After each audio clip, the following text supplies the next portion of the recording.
नमस्कार। सुबह के 8 बज गए हैं। इंडिया डिबेट में आप सबका स्वागत है। आज फैसले की घड़ी है, लेकिन मैं फैसले की विवेचना करने के लिए यहाँ नहीं बैठा हूँ। अब कुछ देर में आपके पास सारे रिजल्ट आ जाएँगे कि दिल्ली में कौन जीता। एक विधानसभा जो महत्वपूर्ण है उत्तर प्रदेश का मिल्कीपुर, वो भी महत्वपूर्ण है। वहाँ के क्या रिजल्ट आते हैं, वो सब आपको मिलेगा और टेलीविज़न चैनल्स पर सारी विवेचनाएँ होती रहेंगी।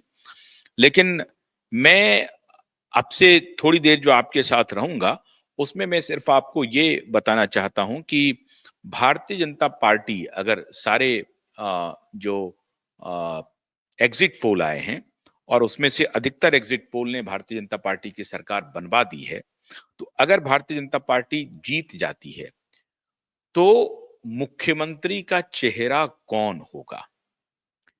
पिछले 20-25 वर्षों से मैंने दिल्ली में जो पत्रकारिता की है और ख़ास तौर से भारतीय जनता पार्टी को कवर करने का जो मौका मिला, अब तो नहीं पिछले 10-12 वर्षों से मैं बिल्कुल पार्टी कार्यालय ना के बराबर जाता रहा हूँ। लेकिन जो पहले मैं जाता रहा था उसके अनुमान लगा करके मैं ये बात कह सकता हूँ कि मुख्यमंत्री का चेहरा कौन-कौन हो सकता है। ये तो नहीं हो सकता क्योंकि 2013 में आपको याद होगा कि डॉक्टर हर्षवर्धन को घोषित रूप से मुख्यमंत्री का चेहरा बनाया गया था और ये डॉक्टर हर्षवर्धन ही थे जिन्होंने आखिरी समय में ये फैसला किया कि हम जोड़ तोड़ की राजनीति नहीं करेंगे, हम किसी दूसरी पार्टी को तोड़ करके अपनी सरकार नहीं बनाएंगे।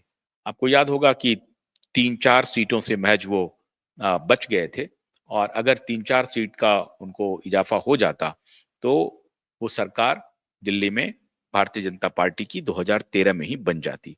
लेकिन उस वक़्त ये निर्णय क्यों लिया गया और ये निर्णय मोदी जी को कैसे फ़ायदा पहुँचाया? मोदी जी को। क्यों मैं कह रहा हूँ कि आज डॉक्टर हर्षवर्धन जी के साथ क्या हो रहा है, पूरी दुनिया देख रही है। लेकिन डॉक्टर हर्षवर्धन ने अगर और या पार्टी ने, शुरुआत में डॉक्टर हर्षवर्धन ने भी ये बात कही और पार्टी ने भी निर्णय लिया कि हम अभी जोड़-तोड़ करके सरकार नहीं बनाएँगे। ऐसा क्यों हुआ? इसलिए कि 2014 सामने था और उनको लग रहा था कि ठीक 1 साल बाद सरकार अ, हम लोगों की आ सकती है। इसलिए पार्टी के इमेज को बरकरार रखना है। पार्टी विथ ए डिफरेंस का जो हमारा इमेज है, उसको बरकरार रखना है और उस वक़्त तक आपको याद होगा उस वक़्त तक आडवाणी जी पार्टी में एक्टिव थे। आडवाणी जी एक्टिव थे और दूसरे नेता सुषमा स्वराज जी एक्टिव थी। स्वयं उस वक़्त के जो प्रेसिडेंट थे, वो एक्टिव थे। नितिन गडकरी जी जो आजकल कैबिनेट में हैं। तो ये सारे नेता एक्टिव थे, राजनाथ जी थे। ये इन सबका ये हुआ कि हमें पार्टी विथ ए डिफरेंस का ही टैग लेके आगे बढ़ना है। उसी इमेज के साथ हमें आगे अपनी राजनीति को बढ़ानी है। तो 2014 के पहले हम कोई रिस्क ना लें, जिस पर कि हमारी पार्टी के ऊपर तोहमत लगे कि आपकी पार्टी जोड़-तोड़ की राजनीति में यकीन करती है और वही सारी बातें वो कर रही हैं जो दूसरी पार्टियां करती हैं। तो पार्टी विथ ए डिफरेंस का आपका जो नारा है, वो बोगस है। और इसका खामियाजा ये हुआ कि डॉक्टर हर्षवर्धन मुख्यमंत्री बनते-बनते रह गए। खैर, बाद में डॉक्टर हर्षवर्धन को पार्टी ने लोकसभा का टिकट दिया। लोकसभा में वो लड़े, 2 बार जीते, दोनों बार जीते। डॉक्टर हर्षवर्धन दिल्ली के वो अकेले एक ऐसे नेता हैं, ऐसे तो बहुत सारे 1 आध 2 नेता और हैं, लेकिन डॉक्टर हर्षवर्धन एक अकेले नेता हैं, अभी की पीढ़ी में और पुरानी पीढ़ी से आज तक की पीढ़ी में। अब मदन लाल खुराना नहीं हैं, साहब सिंह वर्मा नहीं हैं, तो पुरानी पीढ़ी के जो नेता हैं, जगदीश मुखी भी अब उतने इफेक्टिव नहीं हैं। तो पुरानी पीढ़ी के जो बड़े कद्दावर नेता हैं, उसमें डॉक्टर हर्षवर्धन अकेले नेता हैं, जो आज तक कोई चुनाव नहीं हारे। सभी विधानसभा के चुनाव वो जीते, दोनों लोकसभा के चुनाव जीते और विधानसभा चुनाव जीतने के बाद पहली बार उनको टिकट मिला, पहली बार वो विधानसभा चुनाव जीते और पहली ही बार वो मदन लाल खुराना की मिनिस्ट्री में कैबिनेट रैंक पाए दिल्ली में और फिर साहब सिंह वर्मा की भी मिनिस्ट्री में वो कैबिनेट मिनिस्टर रहे। हेल्थ में वो रहे, एजुकेशन में वो रहे, तो इस प्रकार से कई पोर्टफोलियो को संभालने का डॉक्टर हर्षवर्धन को मौका मिला और उसके बाद जब वो लोकसभा चुनाव जीत करके गए तो केंद्र में वो हेल्थ मिनिस्टर बने, minister of science and technology वो भी वो बने और पर्यावरण मंत्री बने। तो कई मंत्रालयों को उन्होंने संभाला, लेकिन पार्टी ने उनके साथ शायद न्याय नहीं किया और उनकी न सिर्फ मिनिस्ट्री गई बल्कि उन्हें दोबारा लोकसभा में टिकट भी नहीं दिया और जिस चांदनी चौक की सीट को वो 2 बार सजाया उन्होंने, संवारा उन्होंने, आम आदमी पार्टी की लहर में भी वो आम आदमी को उन्होंने हराया। अब ये आप कह सकते हैं कि उस वक्त तो मोदी जी की लहर थी, ये बात मानी जा सकती है कि मोदी जी की लहर का उनको लाभ मिला होगा, लेकिन डॉक्टर हर्षवर्धन का अपना भी जो व्यक्तित्व था वो भी उनके जीत का बहुत बड़ा कारण था। लेकिन डॉक्टर हर्षवर्धन को केंद्र में जरूर उनको कैबिनेट रैंक मिला, लेकिन जिस चीज के लिए डॉक्टर हर्षवर्धन या दिल्ली जानती थी डॉक्टर हर्षवर्धन को कि वो दिल्ली के नेता हैं, दिल्ली की बागडोर उनको मिले, 2013 में घोषित भी किया था पार्टी ने, वो शायद नहीं हो पाया। खैर, डॉक्टर साहब अब राजनीति में हैं, एक्टिव हैं, पार्टी को अपनी सेवा दे रहे हैं। पार्टी उनके साथ अब जो अभी जो अन्याय हुआ है, अब उसको कैसे ठीक करती है, कैसे कंपनसेट करती है, ये तो अभी भविष्य में आने वाले दिनों में पता चलेगा। लेकिन आज जब थोड़ी देर के बाद रिजल्ट आ जाएंगे और एग्जिट पोल के सारे आंकड़े बिल्कुल सही हो जाएंगे, मतलब भारतीय जनता पार्टी 50 सीट पा जाएगी या 60 सीट पा जाएगी या 35 से अधिक सीट पा जाएगी और कंफर्टेबल मेजॉरिटी में आ जाएगी। 35 सीट चाहिए, 36 सीट चाहिए सरकार बनाने के लिए, तो 35-36 सीट से अधिक पा जाएगी तो भारतीय जनता पार्टी की सरकार बन जाएगी। वैसी परिस्थिति में क्या अब तो डॉक्टर हर्षवर्धन का शायद पार्टी नाम ना ले मुख्यमंत्री के उम्मीदवार के रूप में, अगर ले ले तो वो भी एक सरप्राइजिंग बात होगी। मुझे नहीं लगता है कि डॉक्टर हर्षवर्धन को वो इस बार कॉन्सिडर करेंगे मुख्यमंत्री के लिए। अगर वो करते हैं तो कोई आश्चर्य की भी बात नहीं है कि उन्हें मुख्यमंत्री बना दिया जाए, लेकिन इसकी संभावना बहुत नगण्य लगती है जो राजनीतिक परिदृश्य है उसके हिसाब से। अब बात करते हैं कि ये जो नया चेंज ऑफ गार्ड है जिसमें अमित शाह, जेपी नड्डा और नरेंद्र मोदी जी की जो तिकड़ी है, खास तौर से दो दो नेता हैं, अमित शाह और नरेंद्र मोदी, वही फैसला करेंगे कि दिल्ली का कमान किसे सौंपा जाए। अब इनके पास जो चेहरे हैं, क्या इस बार दिल्ली में जिस प्रकार से हरियाणा में उन्होंने किया, बिल्कुल अननोन चेहरा को लेके आ गए, क्या दिल्ली में भी किसी अननोन चेहरा को वो मुख्यमंत्री बना देंगे? इसकी संभावना मुझे कम लग रही है, क्योंकि दिल्ली में एक प्रकार से सारे नेता अननोन ही हैं। जो दिल्ली के पावर गैलरी में आपको राष्ट्रीय स्तर पर जितने भी नेता हैं वो लगभग अननोन है, एक आध दो को अगर आप छोड़ दें, क्योंकि अगर आप देखें केजरीवाल के खिलाफ जो भारतीय जनता पार्टी के कैंडिडेट हैं, साहब सिंह वर्मा के बेटे हैं प्रवेश वर्मा। अब चूंकि उनकी एक लेगेसी है, वो उनके पिता मुख्यमंत्री रहे हैं, स्मार्ट हैं, कम्युनिकेशन स्किल है उनके पास और एक खास बिरादरी से वो उनका ताल्लुक रखते हैं, तो और केजरीवाल के खिलाफ लड़ रहे हैं, अगर वो केजरीवाल को हरा देते हैं तो एक स्वाभाविक कंटेंडर के रूप में वो दिखाई पड़ते हैं। लेकिन उनकी भी इतनी बहुत बड़ी ब्रांडिंग है पूरे देश भर में, ऐसा नहीं है, ब्रांडिंग पर उनको अभी काम करना पड़ेगा, लेकिन वो एक चेहरे हो सकते हैं।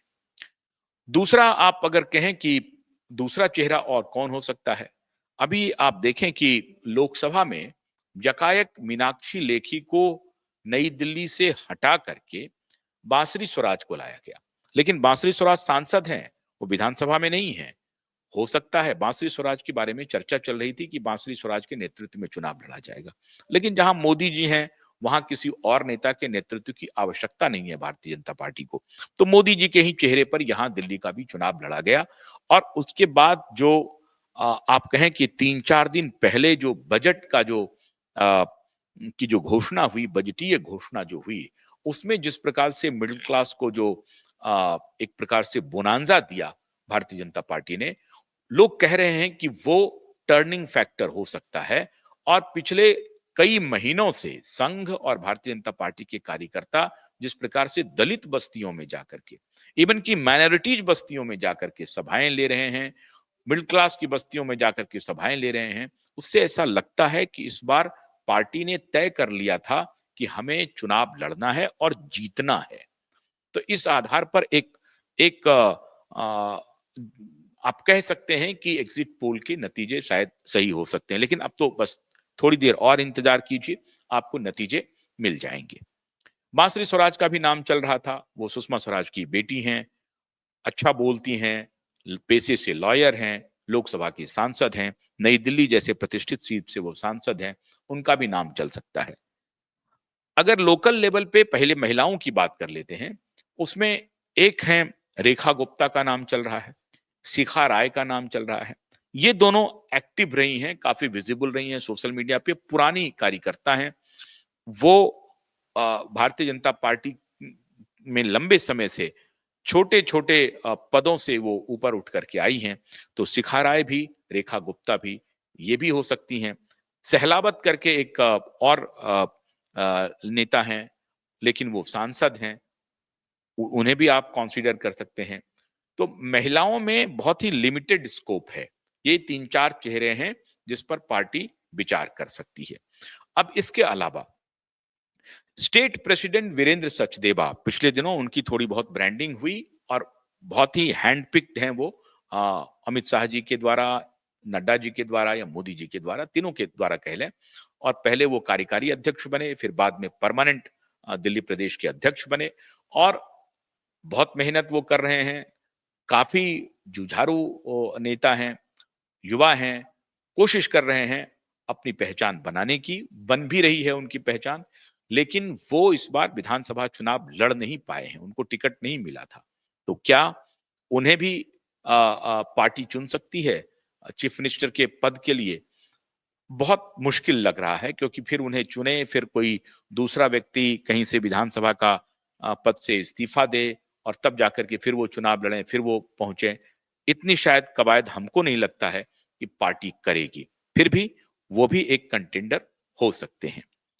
अब इसके अलावा आप अगर कई नाम चल रहे हैं, मनोज तिवारी का नाम चल रहा है, पूर्वांचली नेता हैं, बड़े नेता हैं देश के, और इस बार जिन जिन नेताओं के टिकट कटे उनमें वो एक अकेले नेता थे जो अपनी सीट बचा पाए। बाकी 6 के 6 टिकट कट गए, मतलब नेता नेता बदल दिया गया, दूसरे नेता को लाया गया, इंक्लूडिंग डॉक्टर हर्षवर्धन जैसे नेता जो कद्दावर नेता थे मदन लाल खुराना के जमाने से, उस जमाने से, साहब सिंह वर्मा के जमाने से, और आज भी पूरी तरह से स्वस्थ हैं, इफेक्टिव हैं, प्रोफेशनल हैं, डॉक्टर हैं, शालीन हैं, शांत हैं, और राजनीति में ऐसे व्यक्तित्व का होना बहुत जरूरी है।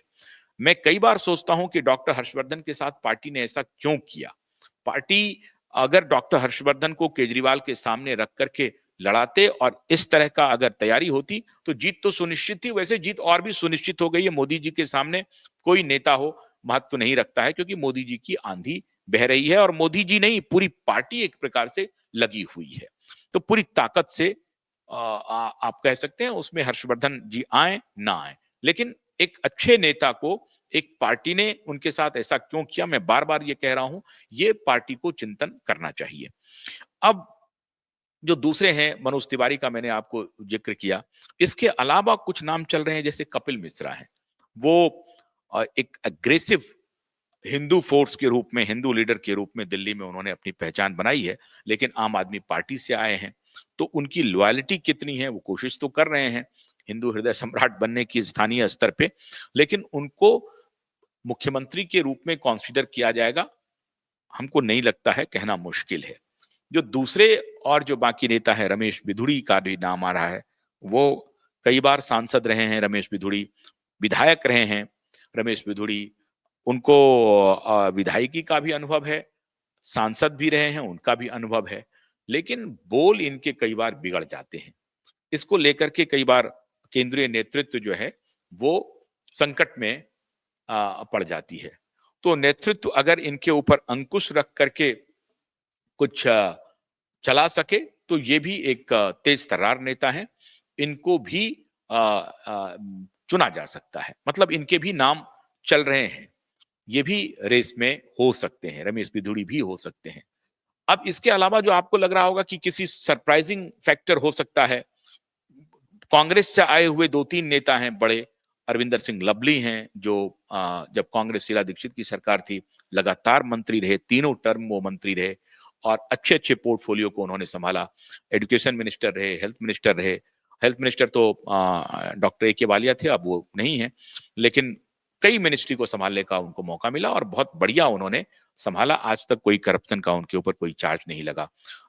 कांग्रेस से ही राजकुमार चौहान आए हैं, जो food and civil supply minister रहे हैं, उनको भी और पीडब्ल्यूडी मिनिस्टर भी रहे हैं वो, तो उनको भी मौका मिल सकता है। दलित फेस हैं, दलित चेहरा हैं, उनको भी उनका भी मौका मिल सकता है। एक गौतम है जो जनरल सेक्रेटरी हैं, वो अभी तक तो राज्यसभा के एमपी रह चुके हैं, उनको भी मौका मिल सकता है।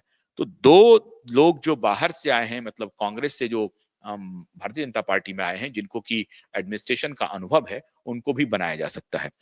एक चेहरा आ रहा है जिनको कहा जाता है कि वो काफ़ी करीब हैं नड्डा साहब के और अमित शाह जी के, मोदी जी के, रामवीर सिंह बिधूड़ी। लेकिन मुझे लगता नहीं है कि रामवीर सिंह बिधूड़ी ऑलरेडी वो सांसद हैं, उनको वही मिल गया, बहुत बड़ी बात है। लेकिन इसके पहले वो जब विधानसभा में लीडर ऑफ अपोजिशन रह चुके हैं, इसलिए लगता है कि शायद कभी उनका भी तुक्का चल जाए। लेकिन एक जो डार्क हॉर्स हो सकते हैं, विजेंद्र गुप्ता, जो अभी वर्तमान में लीडर ऑफ अपोजिशन है, विजेंद्र गुप्ता के का भी नाम चल सकता है। तो विजेंद्र गुप्ता टू मनोज तिवारी टू रामवीर बिधूड़ी, रमेश बिधूड़ी, कपिल मिश्रा, एक सतीश उपाध्याय, ये भी बड़े डार्क हॉर्स हो सकते हैं और हैंड पिक्ड हो सकते हैं। सतीश उपाध्याय के बड़े भाई थे उमेश उपाध्याय, जो अब इस दुनिया में नहीं है, और उमेश उपाध्याय हमारी फ्रेटर्निटी से थे, पत्रकार थे। सतीश जी भी पत्रकार भी रहे हैं पुराने, लेकिन फिर पत्रकारिता छोड़ करके वो मीडिया में आए। तो उमेश उपाध्याय के छोटे भाई हैं। उमेश उपाध्याय बड़े जर्नलिस्ट थे, रिलायंस जैसे ग्रुप में उन्होंने काम किया था और आखिरी आखिरी समय तक वो रिलायंस कम्युनिकेशन के वो प्रमुख भी रहे हैं। उनके ये छोटे भाई हैं। तो सतीश उपाध्याय का भी कंटेंडर, वो भी एक कंटेंडर हो सकते हैं और उनका भी कैंडिडेचर आप समझिए कि बरकरार है। तो ये जितने नेता हैं, एक और कैलाश गहलोत जो कि आम आदमी पार्टी से आए हैं, पैसे वाले नेता हैं, उनके भी बारे में चर्चा है। तो ये सारे जो चेहरे हैं, जिसे पूरा देश हो सकता है नहीं जानता हो, लेकिन दिल्ली के लोग उनको जरूर जानते हैं। इन सारे चेहरों के अलावा क्या ऐसा कोई अननोन चेहरा, अब जैसे मनजिंदर सिंह सिरसा के बारे में लोग कह रहे हैं, बहुत धनी एमएलए हैं, लेकिन वो अकाली दल से आए हैं भारतीय जनता पार्टी में और आजकल तो बेशुमार प्रशंसा कर रहे हैं, तारीफ कर रहे हैं मोदी जी की, अमित शाह जी की। तो उनको भी मिल सकता है, वो सिख चेहरा है, माइनॉरिटी कम्युनिटी से आए हैं, तो उनके ऊपर भी दांव लग सकता है। लेकिन एक बात आप मान के चलिए, दिल्ली का जो कोई भी चेहरा होगा, वो एक मोटे तौर से एक रबर स्टाम्प होगा। वो जो कुछ भी अमित शाह जी कहेंगे वही उनको करना पड़ेगा। वैसे तो बाकी नेता भी की भी वही हालत है।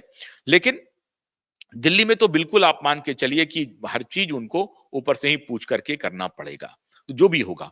लेकिन इसमें भारतीय जनता पार्टी ये कोशिश करेगी कि कॉम्बिनेशन क्या बिठाया जाए और कॉम्बिनेशन ऐसा बिठे ताकि पश्चिमी उत्तर प्रदेश, हरियाणा और थोड़ा राजस्थान, इन पंजाब, इन इलाकों में दिल्ली का मुख्यमंत्री थोड़ा प्रभाव डाल सके। तो ऐसा अगर वो जोड़ तोड़ करके बनिया कम्युनिटी को लाते हैं, जाट कम्युनिटी को लाते हैं, गुर्जर को लाते हैं या सिख कम्युनिटी को लाते हैं, वो एक फैक्टर रहेगा। अब किनको भारतीय जनता पार्टी कंसीडर करती है, ये कहना ठीक नहीं होगा। भारतीय जनता पार्टी मोदी जी कंसीडर करते हैं, साफ-साफ कहिए। मोदी जी और अमित शाह किसको पसंद करते हैं? किसके ऊपर लॉटरी लगती है, टॉस होता है या जितने हमने नाम लिए, ये सारे के सारे नाम धरे रह जाएँगे, कोई ऐसा नाम आ जाएगा जिसका जिसका मैं भी नाम नहीं ले पा रहा हूँ क्योंकि मेरी बहुत दिलचस्पी नहीं रही इन दिनों राजनीति में उस तरह से और खास तौर से दिल्ली की राजनीति में, जबकि मैं दिल्ली की राजनीति को बहुत गहराई से कवर करता रहा हूँ। लेकिन अब मेरी बहुत दिलचस्पी नहीं है दिल्ली की राजनीति में, तो मैं उस तरह से नहीं जानता हूँ कि और कौन-कौन नेता प्रोबेबल कैंडिडेट हो सकते हैं। लेकिन जितने का मैंने नाम लिया, वो सभी एक्टिव हैं, वो सभी बाहर दिखते हैं। तो ऐसा लगता है कि इनमें से किसी का चयन हो सकता है, लेकिन मोदी जी हमेशा सरप्राइज देते हैं। दिल्ली में हो सकता है कि कोई ऐसा चेहरा लेके आ जाए जो बिल्कुल नया हो और इन सारे चेहरों को लगे कि अरे साहब ये कहां से आ गए, इनके बारे में तो हम किसी ने नहीं सोचा था। तो फिर ये जिनका मैंने नाम लिया है, ये सारे लोग इकट्ठे हो जाएंगे और फिर ये सारे लोग मिल करके चर्चा करेंगे किसी पार्टी में, किसी फंक्शन में। और अगर मुझे बुलाया गया, मुझे आमंत्रण मिला, तो मैं वहां जाऊंगा और आपको असली रिपोर्ट ला करके दूंगा कि साहब वहां क्या हो रहा है, पार्टी में किस किस ने किसके बारे में क्या कहा है। तो थोड़ा आप इंतजार कीजिए, थोड़ी देर के बाद रिजल्ट की घोषणा हो जाएगी, फिर इस पर माथापच्ची होगी। देखना यह है कि इसमें नई नई बंडी किस किस ने सिलवा लिया है या किसको संकेत मिल गया है कि आप अपना नया कुर्ता पजामा या जो भी आप ड्रेस पहनते हैं, आजकल ज्यादातर लोग कुर्ता पजामा ही पहन रहे हैं, तो कुर्ता पजामा और ऊपर से जो बंडी आपको सिलवानी है वो सिलवा लीजिए। तो ये भी देखना है कि किस किस ने नई बंडी का ऑर्डर दिया है और नए कुर्ता पजामा का ऑर्डर दिया है और किस ड्रेस के साथ कब ओथ सेरेमनी होता है। तो आप अपना नजर बनाए रखिए, हम भी नजर बनाए हुए हैं। देखते हैं दिल्ली का मुख्यमंत्री कौन बनता है, किसके सर सजेगा ताज। रिजल्ट की प्रतीक्षा कीजिए, आ रहे हैं रिजल्ट, आप देखिए। नमस्कार।